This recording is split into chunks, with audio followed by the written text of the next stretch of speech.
Welcome to Truman's Town Hall with your host, Matt Truman. Welcome to Truman's Town Hall with your host. That didn't work right. Hey, everybody, it's Matt. Thank you for joining tonight's live. I was going to have the Red Rooster on here. He got caught up in some things, so he may come in late. But for now, it's just me. I'm sorry. I know you like the Rooster, but we got something to talk about. We got some things to talk about tonight. So the Red Rooster and I went to a revival this weekend, and I'm going to bring that up real quick. We got a little video we have from the revival we went to. So it was called, it was His Glory and the Resistance Chicks. It was over at Neil Peterson's church in Brookville, Ohio, Harvest Revival Center. And it was the Save America revival. And we did a little video. I'll share it with y'all real quick. Bring this up. Well, we're live at the His Glory Save America revival. I'm with Waylon, the Red Rooster.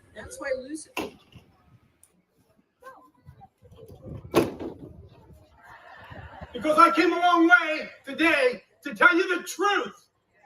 You didn't get it. The battle's over truth. To think that we would even be in a situation in the United States of America where we would teach a young kid, a young boy, that he could be a girl, and most of the people be okay with it. Problem's not the Luciferians running the schools. The problem is those of us who claim the name of Christ, who cower in fear and put on masks and social distance and take jabs. Somebody's with me here. I want to show you. And we find ourselves in the mess that we're in. I'm going to say it because nobody else will. We have the worst Christian leadership in the history of the United States right now.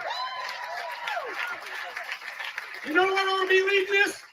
See, this ought to be a pastors' gathering, strategizing on how they're going to stand up against the forces of darkness. Like your CIA, say, anybody, I'm asking for a friend. Okay, we're praying for you. All right, we're going to get saved. We're praying for you. All right, make sure you come up to get baptized in fire. Exactly. All right. Yeah. So Dr. Doug Frank, I don't know if he really needs an introduction, but he's a jack of all trades. He is a mathematician. He's a scientist. He's a Christian, and he's filled with the power of God. He's a musician. He's a musician. But we know him because he took his gifts and he took his callings and he found a way to help save our elections. So he's been working hand in hand with Mike Lindell. If you guys, how many watch the State by State? Okay. The moment of truth summit. That actually was all Doug. We went there, and every single state is connected to Doug Frank. He is working in election integrity in every state. That's why they're so scared of you, Doug. And that is why they're so scared. And I will tell you this, that blood red background when Biden was talking, anybody remember what he was talking about? He said there's those patriots and they're doing the stuff with the election. That was this. That was that whole blood red speech was because of you. So there you go. She started to get better. The tumors stopped growing. They started to retreat a little bit. And this pattern went on. And the doctors will tell you anything that is not progressing is a win. Well, she was starting to make some progress. Well, she goes to the Catholic Women's Conference in Columbus and with a friend. And there were 8,000, 6,000, 8,000 Catholic women that came in. Very powerful. But the keynote speaker was a priest from Rwanda. And his story was amazing. And he talks about being a priest and how he was there during the genocide, and his congregation was made up of half Tutsis and half Hutus. So his congregation literally went to war against each other and killed half of his congregation. So he managed to escape in the dead of night. He went back to Europe and he talked to the bishop that had sent him to Africa in the first place. And they not very good at his priest. The congregation just kept the other half. And they said, well, maybe your job is to go preach peace and forgiveness. So he sent him back to Rwanda.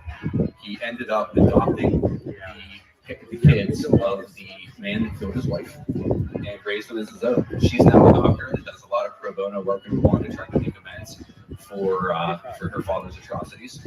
But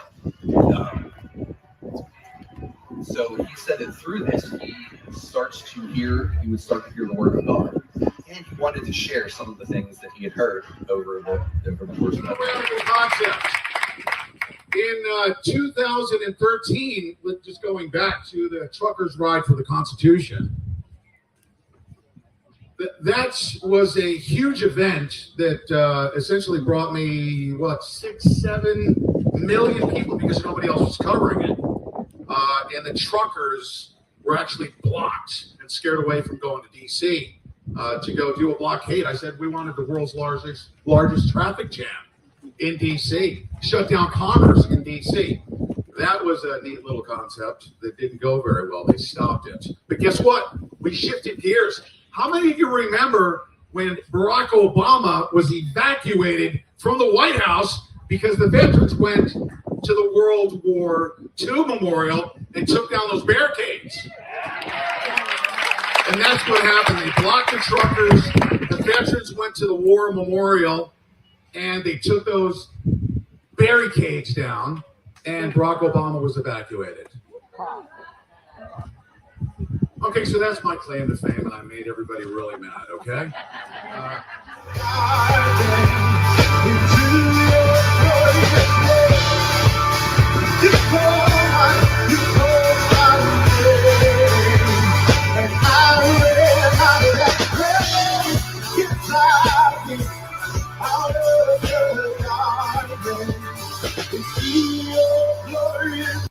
All right, folks. So that was the His Glory, Resistance Chicks, Neil Peterson. That was all their revival, and the Red Rooster and I went over there, and it was pretty good. I enjoyed it. I enjoyed a lot of the speakers. You know, you don't always agree with everybody, but I enjoyed the speakers. And I'll tell you what I mainly enjoyed was the music that you heard at the end there. I didn't play a lot of it because you never know what you're allowed to play and what you're not. I actually won. So we're going live on YouTube right now. And I actually won an appeal, or we wouldn't be live on YouTube right now. It would just be over on Rumble. So there it is. Hey, sometimes the good guys win. So here's His Glory. I'm going to share their website real quick. That way you can see it. And let's see here. Yeah, I'll share both. I'll share, this is His Glory's website. And I'll scroll down here. This is the pastor that runs it.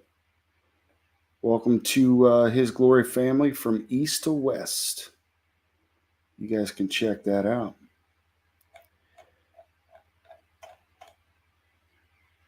So there it is. Hisglory.me. Hisglory.me. So it's got a lot of different cool things on there. Praise ministry. Yeah,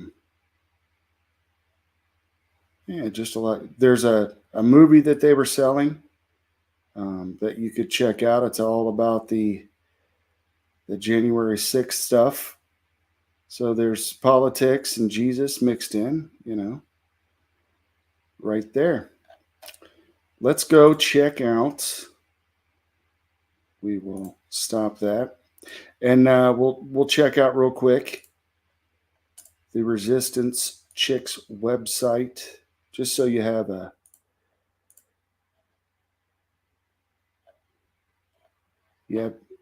go check them out. They do, see right here, live Friday 6 to 7, and they do all kinds of different lives. I've seen them on Real America's Voice, right? So they'll be on there on the 7th. What was that? So, yeah, anyway, there's that. It was a really cool revival, really cool event. You folks should go check it out. I think on His Glory or the Resistance Chicks Facebook page, you'll be able to see the whole thing. It was from 9 in the morning to 9 at night. We didn't stay for the whole thing, obviously, but it was, we stayed for many hours. We had some hot dogs. We had some coffee. As you saw in the video, Waylon used the porta-johns. He was passing football with people. I didn't really go up and talk to a bunch of folks. We talked to all kinds of people, but I didn't like to the speakers. I didn't. A lot of other people did. And I knew there would be a lot of other people going up to talk to the people that were speaking. So I didn't bother anybody unnecessarily. All right. There's that. Let's get into some of the meat and potatoes of what we're talking about tonight. This right here, folks, man, keep your prayers with Hurricane Ian. Death toll counts tops 70 in Florida. Drowning is the leading cause of death. Man, look at that. I'm just going to see. Probably throw me that way. Look at that. Oh, boy.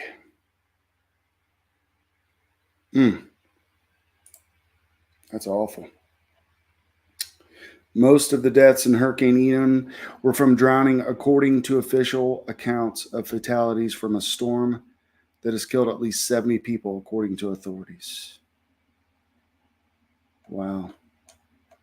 That's over at the Miami Herald. You folks can check that out. I'm just going to whip through some of these stories and then we'll call it a night. We'll come back live maybe sometime during the week if Waylon doesn't jump in tonight or next Sunday. Here is what I think a lot of folks are missing right now, or maybe blowing off, is Russia, Ukraine, and the imminent threat that we face. I think it's imminent in Washington without some type of an intervention. In Washington, Putin's nuclear threats stir glowing alarm. This is the New York Times. So this could or could not be swaying a different way. I think we all know. There was a big rally that Putin had where he read in a speech and told his people that Luhansk, Kherson, let's see, the Zaporizhia, the Donbass, all those regions are now Mother Russia. But at the same time, Ukraine sent to NATO an application to become part of NATO, an emergency application. So what's going to happen is this. If Ukraine becomes a part of NATO, that automatically enacts Article 5, which is one nation is all nations, right? So Russia's already battling Ukraine. So if they allow Ukraine to come on board as a NATO country, it's on. And folks, Russia versus America, conventional to conventional without nuclear weapons, Russia would not win that war. Just Russia versus America. That's my opinion. But they both have nuclear weapons. So what do you think is going to happen? What do you think is going to happen? It's pretty scary, folks. Pretty doggone scary. So I'm going to play this video. I hope it doesn't get a copyright strike, but we're going to try it anyway. Okay. Let's see You gotta go over to the share the screen. Here we go. We're sharing it. I'm going to go back to Darren Beatty. Darren, you said we are leaping into Armageddon. That's a pretty bold statement coming from you, Darren Beatty. I'm going to bring you on, give your response. Let's hear your thoughts, and then we're going to bring up both Posobiec and Koffler. We want to have a little more of an open conversation. So, what do you mean leaping into Armageddon, sir? With what's happened over the last 72 hours? Well, I mean, there's been major escalatory events, and I encourage everyone go to revolver.news. We have a white hot piece on this very issue that looks into historical precedents, including a war between the not yet empire of Russia and Sweden that has a lot of interesting parallels to our situation today. But to get back to the question of whether this is a strategic victory for Putin, I have to say, I don't really entirely agree with your other guest on that matter. I think this whole situation has been strategically calamitous for Putin and Russia. Putin's playing the hand that he has now, but if you look at Whoa, whoa! How can you say that he just annexed a third of the country that he was going in to do? He just annexed it with an overwhelming plebiscite, and is daring the West to do anything about it. And at least today, unless I'm missing it, the West look is feckless. NATO look weak. The guy sent a message, "Hey, thanks for the application. We'll get back to you." And Biden said, "Hey, we'll defend to the death every inch of NATO territory." He emphasized NATO territory. How can Zelensky and these guys? On what level do you say it's not a major strategic win? It's a great question, and let me preface it by saying, I assume your listeners know, I'm no fanboy for what I call the globalist American empire, and neither am I a fanboy We for know. NATO. I'm not a fanboy. I don't think for we need an NATO. introduction of that. I think people. I think I did say Darren Beatty of Revolver, didn't I? I think they know that, Indeed. right? Tucker's But wingman. Let's say that. But I have to be. I have to be forthcoming about my objective assessment of the matter. And yes, Russia got to annex some territories in the eastern part of Ukraine. We'll see ultimately how that develops. But the question is, at what cost? Early on in this conflict, Revolver ran a bunch of articles basically drawing parallels between the cancellation machinery visited on domestic dissidents in the United States and the geopolitical cancellation machinery that's been marshaled against Russia, which is absolutely severe. Russia has functionally become a global pariah on an order that's virtually unprecedented in modern history. Are you hang over a second? Whoa. They are partners now with probably the most powerful. If you line up NATO in the United States versus what they have in the Eurasian landmass, the Chinese Communist Party, North Korea, Pakistan, the mullahs in Iran, and let's throw in Erdogan in Turkey, who's really their partner, and Russia on the Eurasian landmass. And by the way, all the Central Asian countries are going to fall in with that. We're around the periphery with NATO in the United States. How can they be? They're a pariah. In the third world, people are backing them nonstop. The One Belt, all the sub-Saharan Africa, even Latin America. Nobody's out there saying, and so I don't they're pariahs in Davos, they're pariahs in Brussels, they're pariah in London, they're pariah in Washington, D.C., and New York, of which they were beforehand. I'm saying today, how can you not say this is I'm missing something, and you're a brilliant guy. Okay. So, well, and I'm not rooting for Russia at all. I think the KGB guys are as bad as they get. But my point is, I have argued for years the Chinese Communist Party is our existential threat, and we have forced, because of our fecklessness, haplessness, and incompetence and malfeasance, forced these guys into a partnership that's going to have implications for 100 years. Right now, she just said it. The Shanghai Cooperation Organization is now, I mean, it's the mullahs in Iran. You got Persia, Russia, and China, three ancient civilizations that have now partnered against the West. How can you say that this is a major strategic defeat for Russia? It may end up being, but as we sit here on the last day of the third quarter in year of our Lord 2022, It don't look like it to me, sir. Okay, but you'll have to give me a couple minutes to run through it without interruption to make the case. Just give me Okay, 2 okay, minutes. we'll give it, but I got hold it. 2 minutes, then I'm gonna let Pasovic and Koffler come in too, because this is good. Go ahead, sir. Okay, so the question is Russia before this special operation, Russia after. You have to look at the state of its alliances, the state of its financial position, the state of its political position. It's basically been entirely canceled by all of the Western infrastructure, entirely canceled financially, canceled politically and otherwise, and made a global pariah with the exception of the countries that you mentioned, and I'm going to address those soon.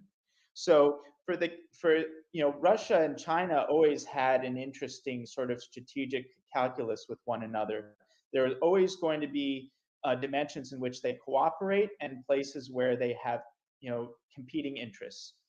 What happened though is that by Russia getting totally slammed by the entire Western architecture, it put Russia in a very vulnerable position where it was basically forced to crawl into China's arms as a very weak junior partner.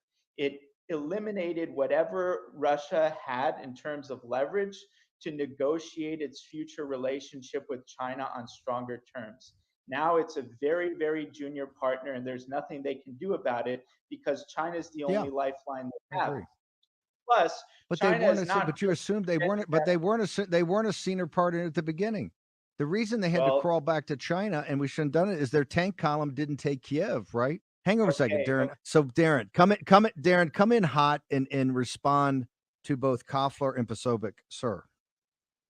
So I'll just sort of state my case in the simplest terms possible. The question of whether Russia and Putin are in a better position now than before the so-called special operation can be evaluated according to three dimensions: the internal situation within Russia, the situation between Russia and Europe, the situation between Russia and China, and I'll add a fourth between Russia and the United States. So let's take China first. As I mentioned, just the nature of the situation is such that Russia is always going to be a junior partner, but the question is how junior? There's a spectrum there. And the fact that Russia became a global pariah from the standpoint of basically the entire Western economic structure really severely crippled Russia's leverage with which it can make any kinds of arrangements with China. They're literally their only lifeline and the lifeboat.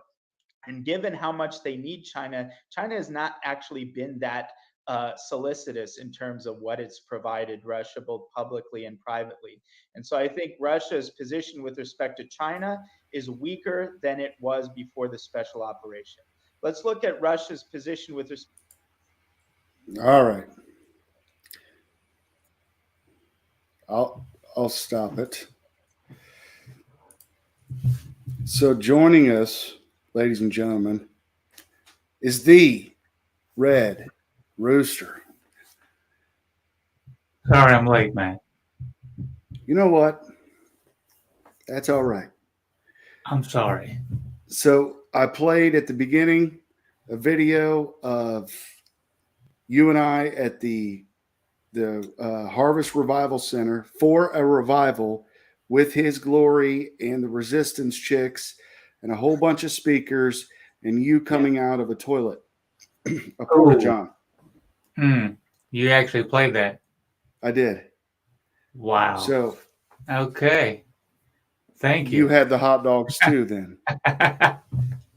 Actually, the hot dogs were delicious. We had a good time, though. I actually enjoyed it.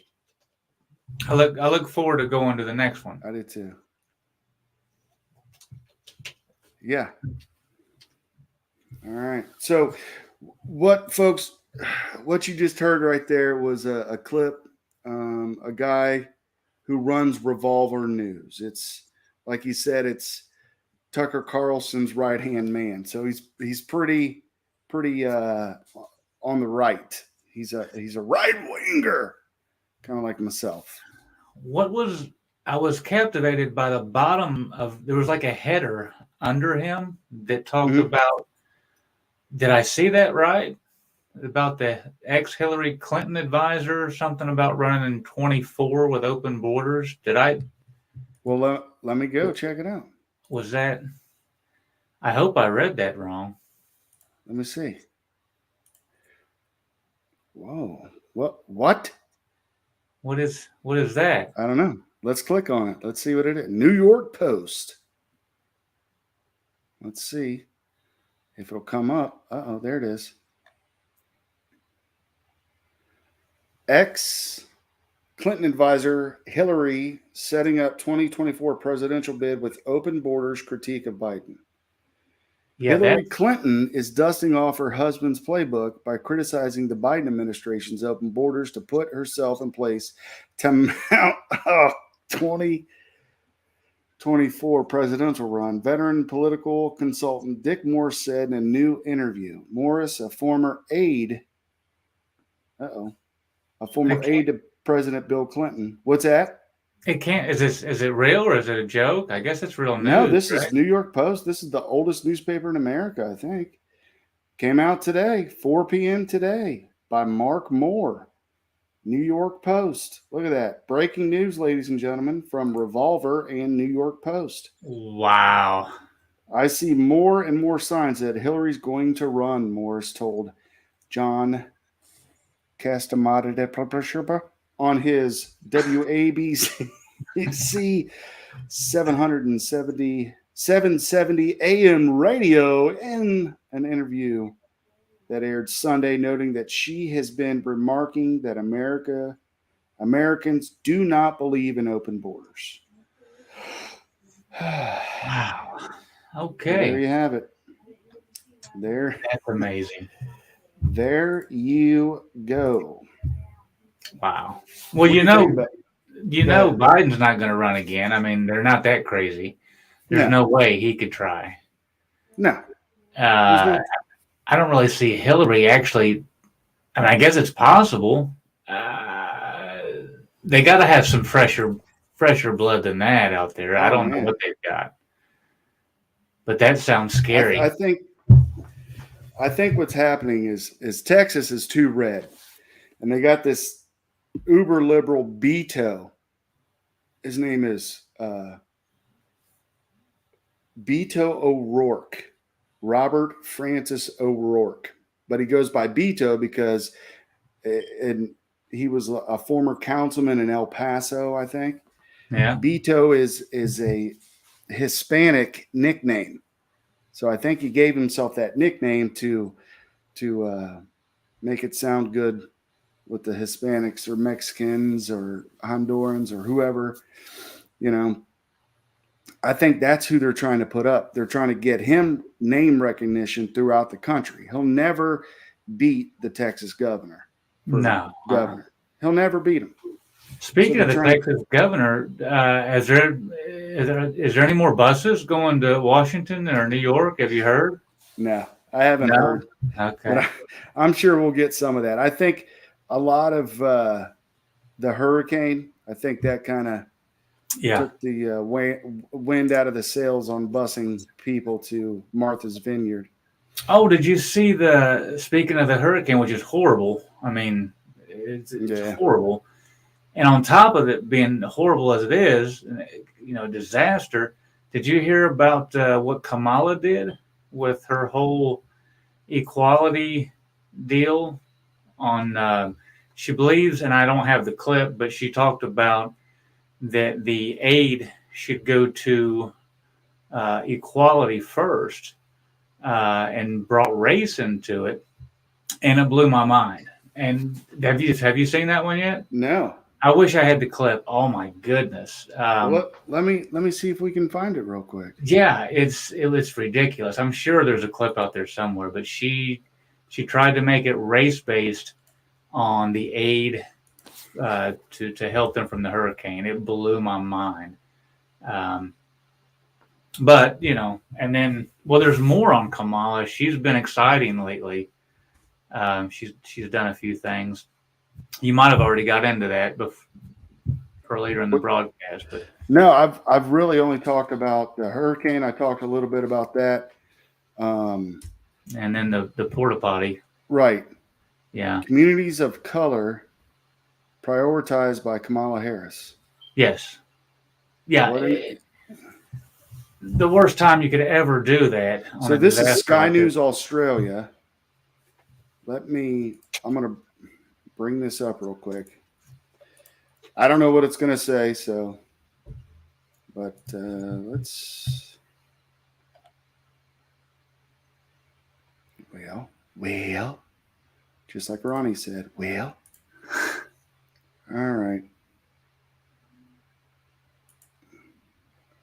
Apparently, hurricanes are racist as well. Here's her spin on Hurricane Ian.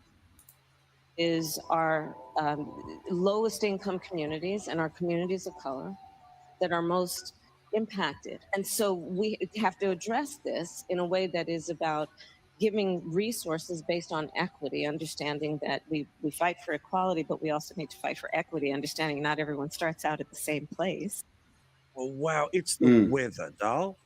And hopefully. Okay. Yeah, so that in itself, it blew my mind that she actually said that. I mean, race has nothing to do with what happened. You help everybody, however much you can help. Yeah. The one thing I think they're gonna point at is what she said at the beginning was the poor folks, because I grew up poor. I know, right. you know. Oh yeah. So I think they're gonna. Well, it wasn't racist. That's how they'll spin it. It wasn't meant to exclude. Exactly. Yeah. Yeah. So I think that's how they'll spin it. Not to give her any. Oh no! But it's that same clip that you just played, which you got very quickly. That was great. It's everywhere, and they're playing it, and they're disgusted with it because I mean, what a time to use that right after a hurricane with this kind of disaster. That was horrible. Yeah, equity and inclusion and all this. Yeah. I mean, I'm all for equality. Sure. But fair equality. Exactly. You know? I mean, and what's fair equality? You work hard, you get it. Right. I mean, it doesn't matter how poor or where you come from right now in Florida. If your home's destroyed, it's destroyed. Yeah. If you don't have a place to live, I mean, it has nothing to do with any of that. It's pitiful. Yeah. I did learn something this week, though, from Kamala Harris. That's good. It's hard to learn things from her. No, I did. Now, she made a declaration openly that we have a strong alliance with North Korea, and I didn't know that, Matt. Did you see that? I knew Trump went to North Korea when he stepped over. Right. Yeah, but no, Kamala, and you could probably find the clip again, but she said that we have a strong alliance with North Korea, and I didn't know that. I thought that was the opposite. I thought we had an alliance with South Korea, but I could be wrong. I could be wrong, and you'll have to look it up and find it. But yeah, when I seen it on the news, and my jaw dropped. I couldn't believe what I was hearing. But is this 2 days ago? Yes, that sounds about right. About 2 days ago. That's. But yeah, she said it, and I mean, you can't take it back. But yeah, we have a strong alliance. Is this it? So the United States shares a very important relationship, which is an alliance with the Republic of North Korea. And it is an alliance that is strong and enduring. Strong and enduring. Look at this guy. Several demonstrations of justice. He's like, what are you talking about, lady? So, States. Wow. I didn't hear that. Yeah. Can we play that again? Yeah.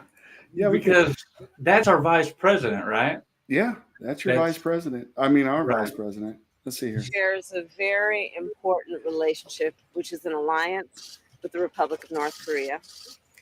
And it is an alliance that is strong and enduring. And today, there were several demonstrations of just that point. That's it's amazing, isn't it? That was. She had to be talking about South Korea, right? I would hope so. Yeah. So because I thought we're against Russia. Yeah. Not you and me. No. But no. And we're not for Russia, you and me, but we're not against them. But the government right now, NATO, the United States, we're against Russia. Right. Russia's with North Korea, with China, with a lot of the Asian Pacific countries. But now we have an alliance with North Korea. I love it. It's ever changing. Yeah. Have you seen any more Biden bloopers, or has he been pretty clean for a while? I don't know. We could look. Let's hold on. I wonder if we could just play a Biden blooper. Oh Lord, I think I'm going to get kicked off Facebook. Yeah. Well, you've already done that one. Wait, where are we tonight? Are we on? I'm on YouTube. I'm going to get kicked off YouTube. Okay. I won my appeal with YouTube, but we're on YouTube right now, which is. Oh, right now we are. Okay. Well, when you get in big trouble, I don't want to be affiliated with you, so I'm not linked up to this, am I? No. So you actually rebutted them? Is that? Yeah, you don't rebut. I just challenged, appealed it. There's an appeal button. I hit that, and they said by further review, you're right. This didn't, because it was the podcast that I did that I titled "The FBI Sucks." Okay. So that must have stuck out, and they reviewed it and said I'm good. But before they said I was good and that they weren't banning me for another 90 days, I deleted anything about that 2020 issue, the C word. I deleted all the videos that I even talked about it. Not videos, but videos and audio podcasts. So you can go to, here, let me put it on the scroll. Look, you can go to Apple Podcasts, Spotify. Okay. What's that? That's where that's all where it went. Your broadcast. Yeah, that's where it's at now. Okay. The audio stuff, but yeah, they took down an audio clip because I can put up audio on there too from the service I use for the audio. Let's see here. With Instacart. So the best way to get something done, if it holds near and dear to you that you like to be able to. Anyway, we're going to get a lot done. That was a good one. Cicadas. I just got one. Got me.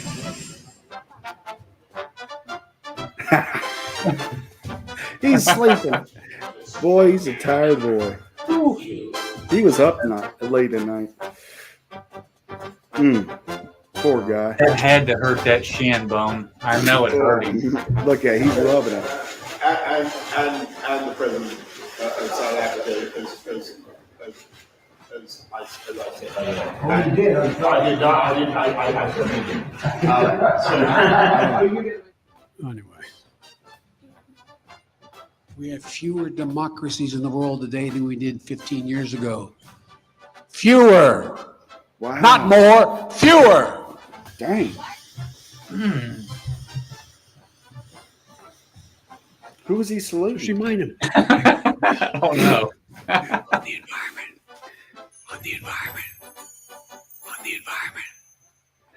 Why would I not be for it? That's a serious question, right? Is it acceptable to me? Come on. Because of the actions we've taken, things have begun to change. End of quote. In the past 3 weeks.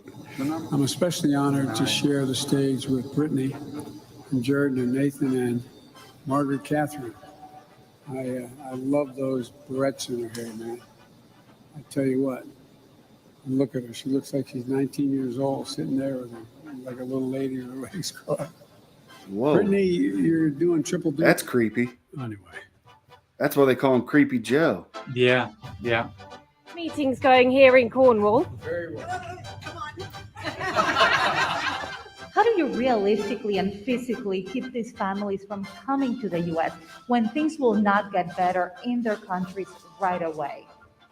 I can't guarantee that. But I know, that old thing, the journey of 1,000 miles starts with the first step.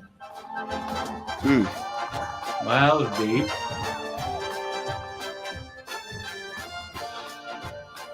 Wow. Anyway. You don't have any footage from Hunter's laptop, do you? No, but I have some footage from my laptop. No, I want to see that. On a serious note, I thought about something. I'm not trying to be rude at all to any of the Bidens, right? At all. But I did notice, everything that Hunter's done, his wife is still there, right? She's I still don't with think him, so. right? Oh, No. she's not? She did No, book. because yeah.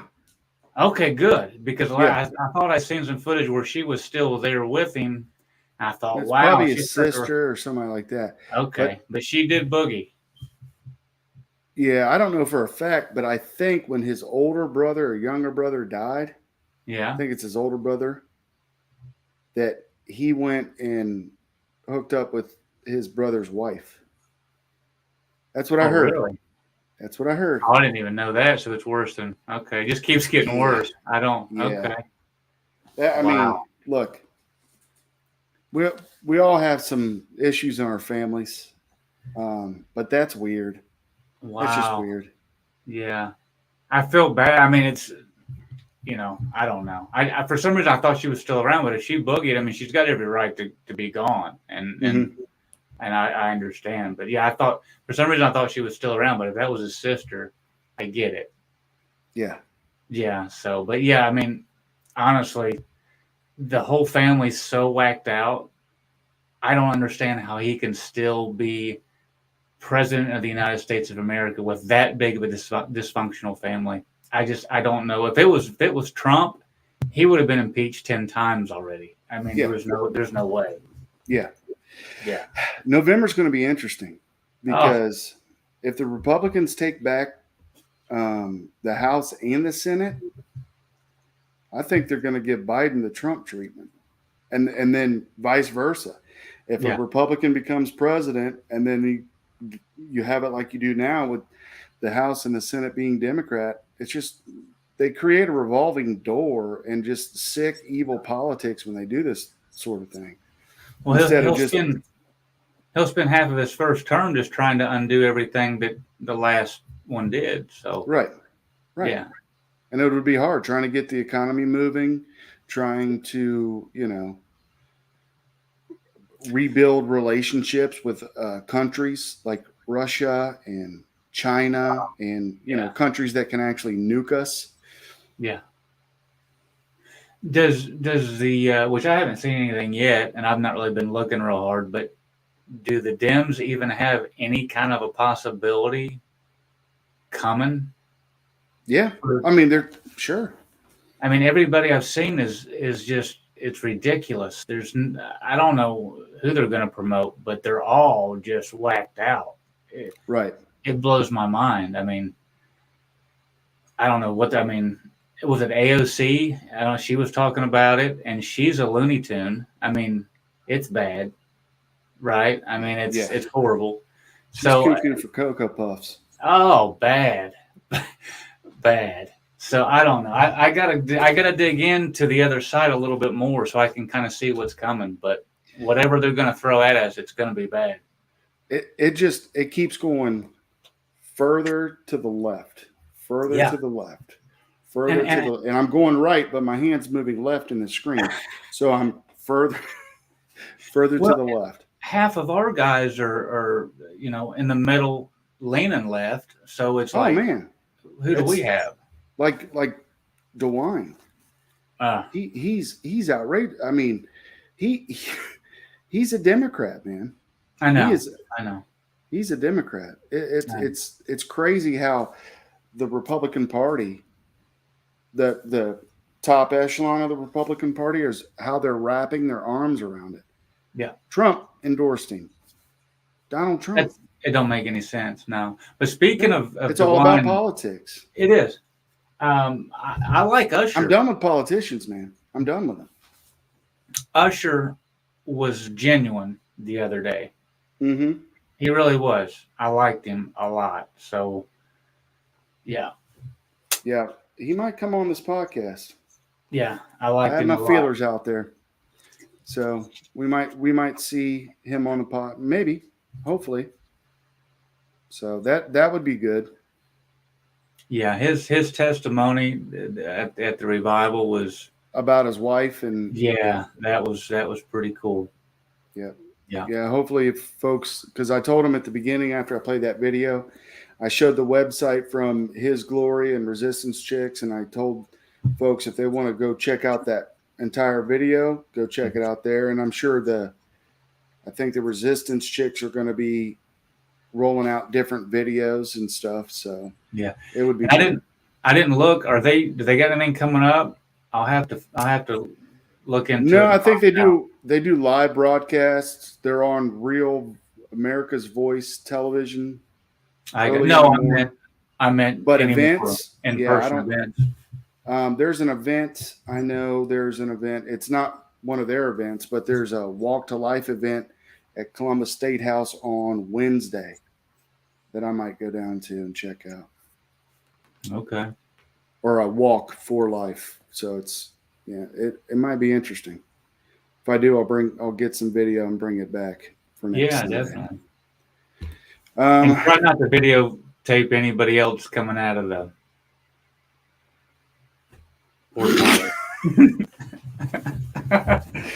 So we're sitting there. I'm going to tell everybody. So we're sitting there, and Waylon says, "All right, we need a shot of me coming out." I'm like, "Okay, yeah." So I got the camera up and I'm filming. He goes in, and then right next to Waylon, a lady comes walking out, and I'm like holding the camera, like, what? I look like such a creep. Hurry up, Waylon. So we could get that shot for the video. But oh my goodness. Yeah. Oh, I looked like such a creep. Thankfully, there was that guy that was standing next to us, and he was he got it. He understood. He did. These guys aren't creeps. Right.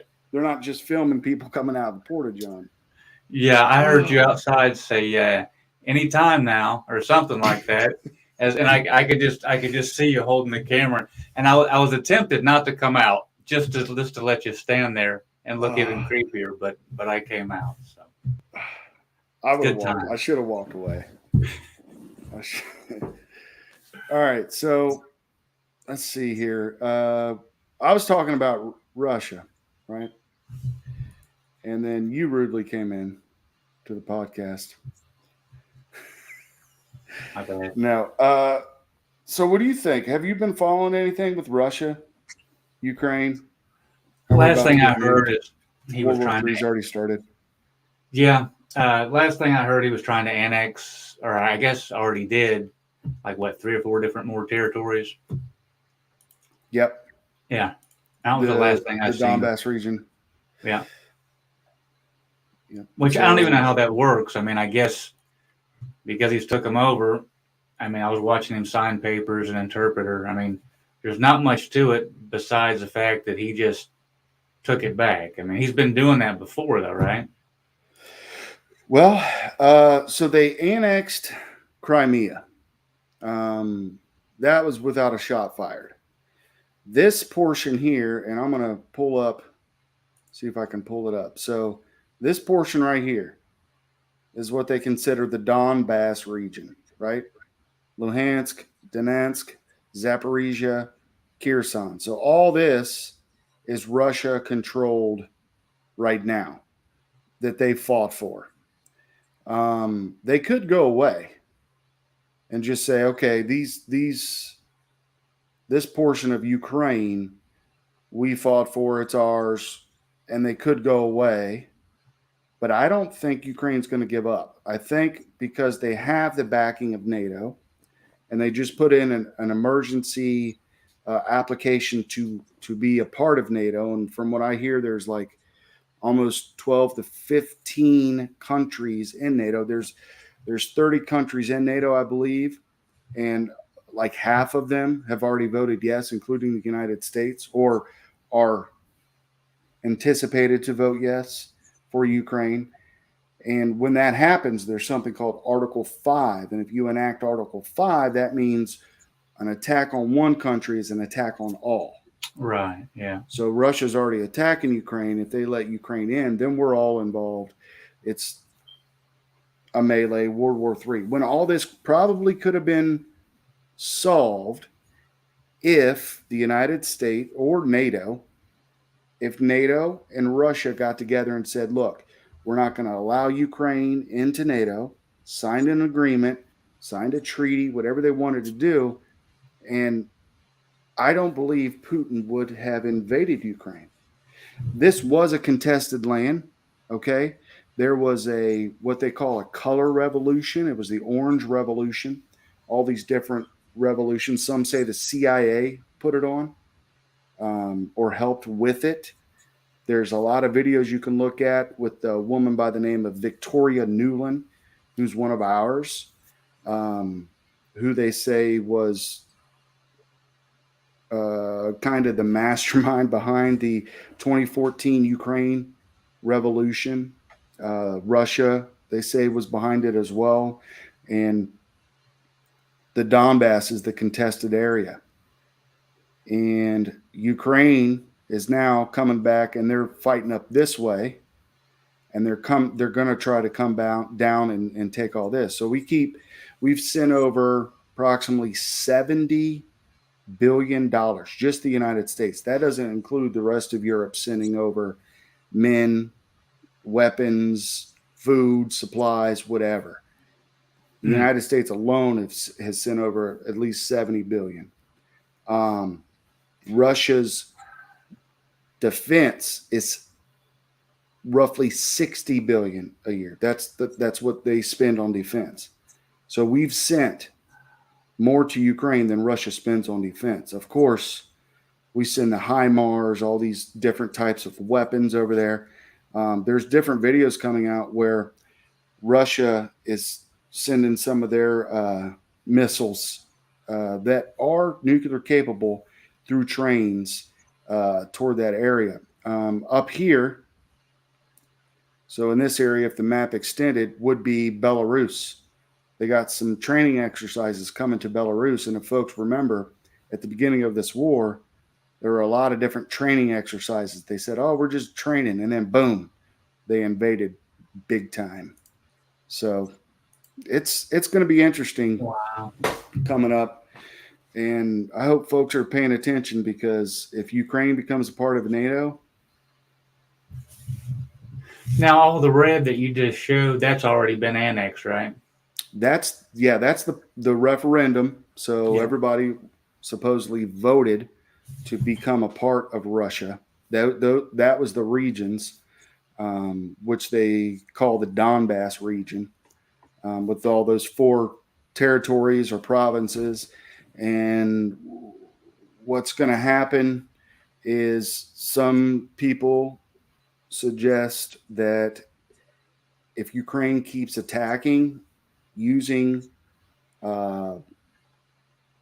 American weapons, which they're doing a lot with European weapons, tanks and whatnot, that Russia could possibly use a tactical nuclear weapon, which is a low yield. So it wouldn't be like the big Hiroshima explosion, but it'd be pretty big and devastating. Or what they could do is use an EMP that would just wipe them out.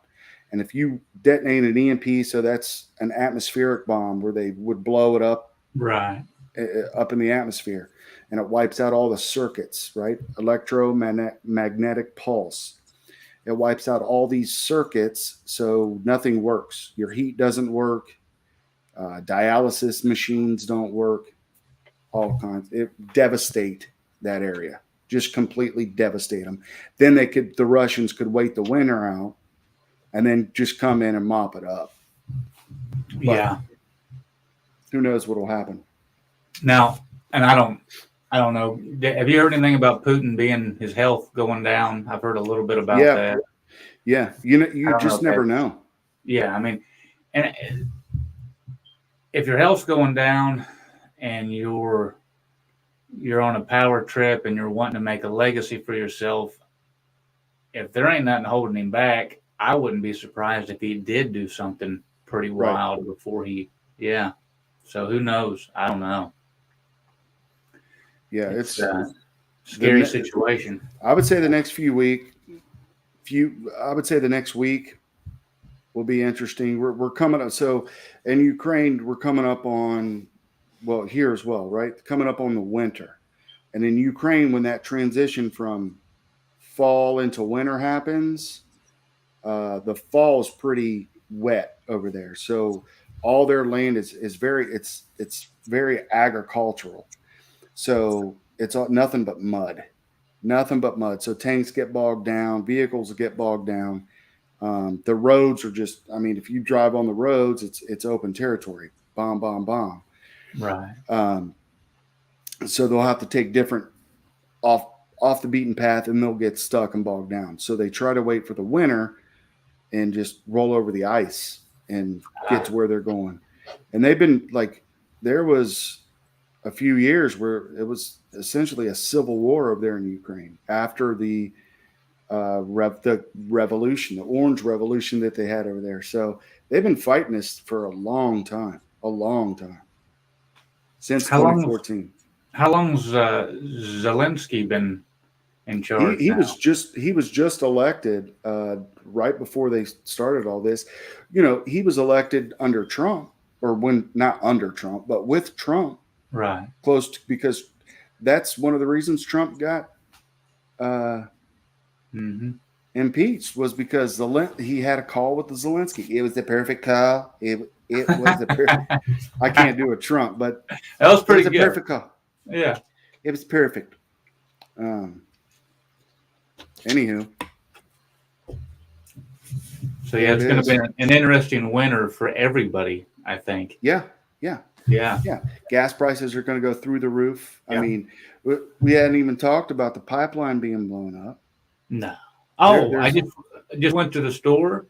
Yeah. I got some soup for lunch, a couple little W snacks, a couple other things, $85 just to go get a couple little things at the store, milk and eggs. It's just dumb. It's ridiculous.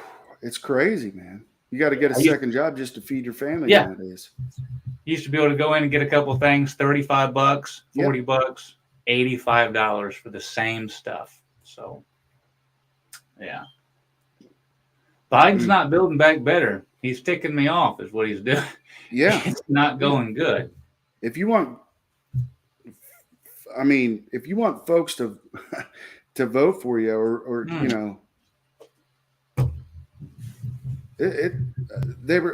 Kamala Harris was talking about the poor people, right? Helping the poor people out throughout the hurricane. What about the poor folks that are struggling to buy food? I mean,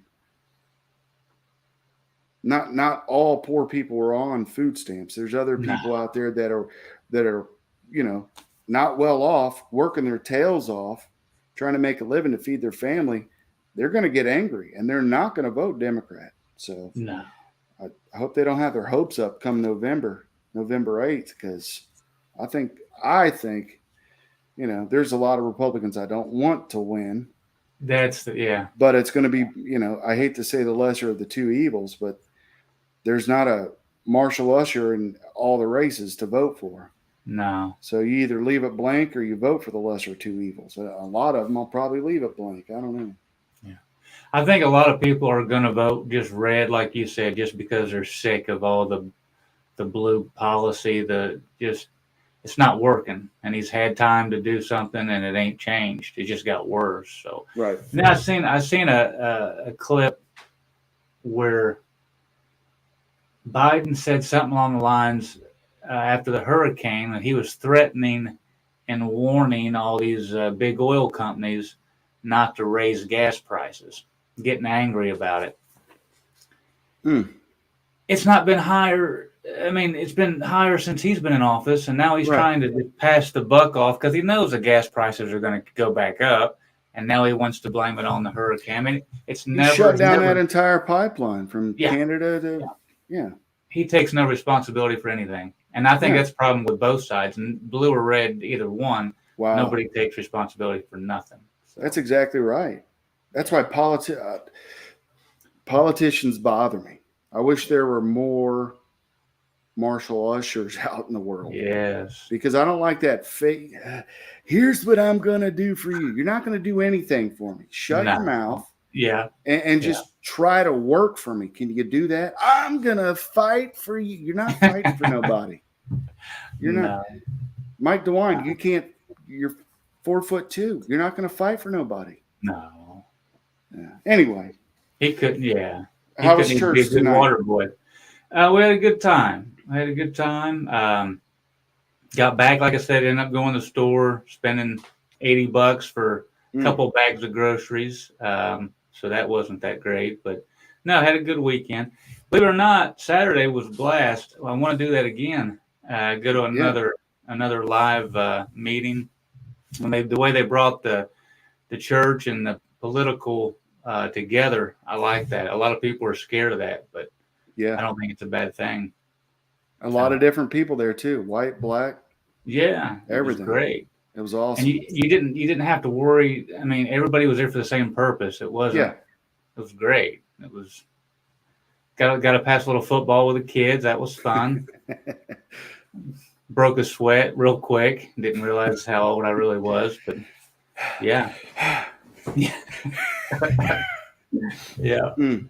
But enjoyed it. Good deal. Well, I don't. Oh, here's one thing. We'll talk about this real quick, and then we'll jump off here. Because I pulled it up, so we're going to talk about it just for a second, or you can hang up. It's up to you. All right, here it is. Abolishing Ohio's death penalty would be good for justice and for taxpayers. This is Reason Magazine or Reason Foundation. It's more like libertarians. Mm-hmm. What do you think? Are you a death penalty guy or not a death penalty guy?